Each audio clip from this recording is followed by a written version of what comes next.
Last lecture में हमने पढ़ा था कि कंप्यूटर सिस्टम को कैसे वायरस से बचाया जा सकता है और किन ज़राए से वायरस आपके कंप्यूटर में दाखिल होता है। आज हम देखेंगे boot sector different types of viruses. इसमें सबसे पहले है बूट सेक्टर वायरस होता है, चेरनोबिल वायरस होता है, लॉजिक बॉम्ब होते हैं, ट्रोजन हॉर्सेस होते हैं, रेड लॉफ होते हैं। तो ये मुख्तलिफ़ तरह के वायरसेस हैं जो मुख्तलिफ़ इक़साम हैं जो मुख्तलिफ़ तरीके से अटैक करते हैं और आपके डाटा को या आपके कंप्यूटर सिस्टम को उसकी वर्किंग को नुकसान पहुंचाते हैं। ठीक है, सबसे पहले है boot sector virus. Boot sector virus आपकी जो हार्ड डिस्क होती है कंप्यूटर के अंदर जो हार्ड डिस्क होती है उसके लॉजिकली सेक्टर्स, ट्रैक्स और सेक्टर्स बने होते हैं। ठीक है, यानी लॉजिकली उसको डिवाइड किया होता है मुख्तलिफ पोर्शन में। तो जो डिस्क जो है उस डिस्क को डिवाइड करते हैं और वो कौन करता है? ऑपरेटिंग सिस्टम करता है। ऑपरेटिंग सिस्टम के अंदर स्पेशल प्रोग्राम होता है जो उसके सेक्टर्स बनाता है। तो सेक्टर के उसको बूट सेक्टर कहते हैं। जो पहला सेक्टर होता है जिसमें ऑपरेटिंग सिस्टम पड़ा होता है उसको क्या कहते हैं? बूट सेक्टर कहते हैं। क्या कहते हैं? Boot sector. The program in boot sector is automatically loaded in memory when computer start. जब कंप्यूटर स्टार्ट होता है तो वो जो प्रोग्राम होते हैं वो कहाँ पे चले जाते हैं? बूट सेक्टर में ऑटोमेटिकली लोड हो जाते हैं। तो जब लोड होते हैं, ऑपरेटिंग सिस्टम लोड होता है तो वो भी किस में जाता है? मेमोरी में। यानी बूट सेक्टर के अंदर जो भी प्रोग्राम होंगे वो मेमोरी में लोड होंगे। जब भी कंप्यूटर ऑन होगा वो सारे किस में जाएंगे? मेमोरी में जाएंगे। बूट सेक्टर वायरस क्या करता है? Modifies the program in the boot sector. Boot sector के अंदर जो भी प्रोग्राम या फाइल्स पड़ी होती हैं उसकी शक्ल या उसके इंस्ट्रक्शन को चेंज कर देता है। It is loaded into memory when ever computer is turned on. ठीक है, तो ये मेमोरी में जब कंप्यूटर ऑन करते हैं मेमोरी में लोड हो जाता है। The virus is attached with the executable files. Executable यानी .exe जो फाइल होती हैं उनके साथ .com या .dll फाइल के साथ अटैच हो जाता है। जैसे ही अटैच हो जाता है तो ये वायरस जो है आपके एक्टिवेट हो जाता है और आपकी तमाम फाइल जो हैं वो इससे इन्फेक्ट हो जाती हैं और डिस्ट्रक्टिव कमांड या आपके डाटा फाइल्स को सबको ख़त्म कर देता है, डिस्ट्रॉय कर देता है।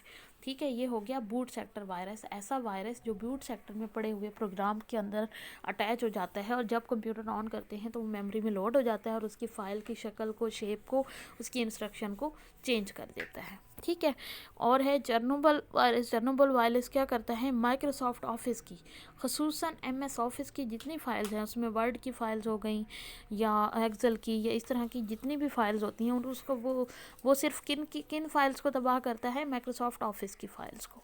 ठीक है, और उसकी इन्फॉर्मेशन को ख़त्म कर देता है। लॉजिक बॉम्ब क्या होते हैं? Logic bomb is also called time bomb. It differ from other viruses. It is activated at a certain date and time. जैसे मैंने पिछले भी आपको बताया था कि वायरस एक्टिवेट कैसे होता है, किसी मखसूस डेट और टाइम को वो एक्टिवेट हो जाता है। ऐसे वायरसेस को लॉजिक बॉम्ब कहा जाता है।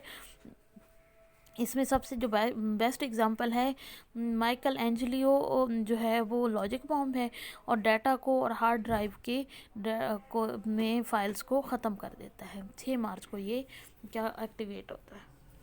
ठीक है, देन है ट्रोजन हॉर्सेस। ट्रोजन हॉर्सेस क्या होते हैं? Trojan horse hides itself a useful program. इसके अंदर यूजफुल प्रोग्राम्स होते हैं। ठीक है, it contains hidden instruction to erase data और cause other damage. Hidden instruction होती हैं जिससे डाटा इरेज या यानी वो डैमेज हो जाता है, बाहर नज़र नहीं आता। It execute illegal and restrictive instruction in the middle of a program के दरमियान में इलीगल कुछ इंस्ट्रक्शन होती हैं उसको यानी उनको ख़त्म कर देता है, तबाह कर देता है। जैसे कंप्यूटर गेम है। ठीक है, फॉर्मेट C जो है वो ट्रोजन हॉर्स की एक एग्जांपल है। रेड लॉफ क्या है? Redlof is a polymorphic virus. ऐसा वायरस है जो अपनी शक्ल चेंज करता रहता है। It is written in Visual Basic script. Visual Basic एक लैंग्वेज है, उसके अंदर लिखा होता है। माइक्रोसॉफ्ट एक्टिव एक्स कंपोनेंट होते हैं कुछ, उनके साथ अटैच होता है और ये फोल्डर्स बना लेता है। फोल्डर्स बना के और माइक्रोसॉफ्ट विंडोज़ के एक्टिव डेस्कटॉप फीचर्स वगैरह को मुतासिर करता है। अननोटिसेबल होता है और डाटा जो है वो जो यूज़ कर रहा होता है उसको करप्ट कर देता है। Virus may detect some special information like password और सेंसिटिव डाटा। वायरस जो है वो आपके पासवर्ड या सेंसिटिव डाटा के भी इंफॉर्मेशन को गेट कर लेते हैं, जैसे क्रेडिट कार्ड नंबर को और किसी अदर यूज़र को भेज सकते हैं। Virus may also make some resources unavailable for the user, जैसे वो यानी इतनी ज़्यादा वो एग्जीक्यूशन होती रहती है कि जैसे रिसोर्सेज जो है, नेटवर्क जो है आपके पास आ ही नहीं रहा होता वायरस की वजह से। उसकी रीज़न क्या होती है, वायरस होता है, वो सारा वायरस ही यानी एग्जीक्यूट करवाता रहता है और आपके पास यूज़फुल रिसोर्सेज जो हैं वो अनअवेलेबल हो जाते हैं आपके लिए। ठीक है, समझ आ गई। ये हो गया आपका वायरस की टाइप्स, कि वायरस क्या है, डिफरेंट टाइप्स ऑफ वायरसेस हैं। बूट सेक्टर वायरस क्या होता है, चेरनोबिल वायरस क्या होता है, लॉजिक बॉम्ब क्या होता है, ट्रोजन हॉर्स क्या होते हैं, एड्रेडलॉफ क्या है। ठीक है, अब देख लेते हैं एंटीवायरस सॉफ्टवेयर को। एंटीवायरस सॉफ्टवेयर क्या होते हैं, क्या उसका फ़ायदा होता है। एंटीवायरस सॉफ्टवेयर यानी वायरस का जो एंटी होता है, जो वायरस को ख़त्म करने के लिए होता है। Type of software that is use to detect and remove virus is called antivirus. Virus को ढूंढता है और उसको रिमूव करता है, उसको एंटीवायरस सॉफ्टवेयर कहते हैं। Antivirus programme contain information about different non viruses. उसके जो नॉन वायरसेस होते हैं उनकी इन्फॉर्मेशन इसके पास महफूज होती है, वो उन इन्फॉर्मेशन के ज़रिए उनको डिटेक्ट करता है और फिर उसमें उसको रिमूव करने की भी एबिलिटी रखता है। Many antivirus program are available in the market, but no single software can detect and remove all viruses. बहुत सारे सॉफ्टवेयर हैं लेकिन ज़रूरी नहीं है वो हर तरह के वायरस को रिमूव कर लें या डिटेक्ट कर लें। ठीक है, many new viruses are invented and spread through internet. Internet के ज़रिए मुसलसल स्प्रेड भी हो रहे होते हैं और नए वायरस बन भी रहे होते हैं। Antivirus program are also upgraded continuously to detect these new viruses.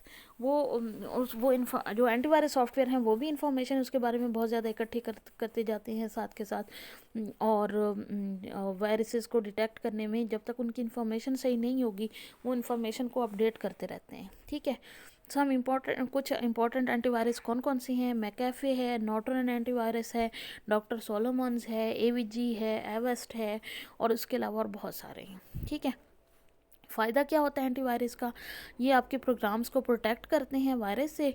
ये तमाम फाइल्स को चेक करते हैं कंप्यूटर की सिस्टम की कि कहीं किसी के साथ वायरस तो नहीं अटैच, और जब कोई वायरस अटैच हो तो जो कि कंप्यूटर को नुकसान पहुंचा सकता है तब वो आपको अलर्ट दे देते हैं और उसको क्वारंटाइन का लफ्ज़ तो आप लोगों ने आजकल सुना होगा, यानी बिल्कुल डीएक्टिव कर देते हैं ताकि वो मज़ीद ख़ुद को या कंप्यूटर की फ़ाइल्स को नुकसान ना पहुँचा सके या मज़ीद ख़ुद को फैला ना सके। क्वारंटाइन भी किया जा सकता है, एलिमिनेट भी, उसको रिमूव भी किया जा सकता है। ठीक है, तो एंटीवायरस के ये फ़ायदे होते हैं। आपने आज वायरस की टाइप पढ़ी, एंटीवायरस सॉफ्टवेयर पढ़े, उस क्या होते हैं उसके टाइप्स पढ़ी और उसके बेनिफिट्स पढ़े। ठीक है, नेक्स्ट लेक्चर में इंशाल्लाह हम डाटा सिक्योरिटी इसके वेज को, उसकी प्रोटेक्शंस को, थ्रेट्स की टाइप्स को, ये चीज़ें हम पढ़ेंगे और डाटा प्रोटेक्शन वगैरह को हम लोग प्राइवेसी इश्यूज़ तक और ये पढ़ेंगे। ठीक है, और डाटा प्रोटेक्शन के एक्ट हमने पढ़ने नहीं है, बस प्राइवेसी इश्यूज़ तक पढ़ने हैं। उसके बाद हमने कोई टॉपिक, उसके बाद हमने पासवर्ड वगैरह वाला ये टॉपिक भी पढ़ना है और बैकअप ऑफ डाटा का पढ़ना है और बैकअप की टाइप्स भी पढ़नी है। ठीक है, ये आपका इस तरह से ये चैप्टर कंप्लीट हो जाएगा। इंशाल्लाह फिर मैं आप लोगों की रिवीजन स्टार्ट करवा दूँगी फर्स्ट चैप्टर से और आपको चैप्टर वाइज टेस्ट लेना शुरू करूँगी।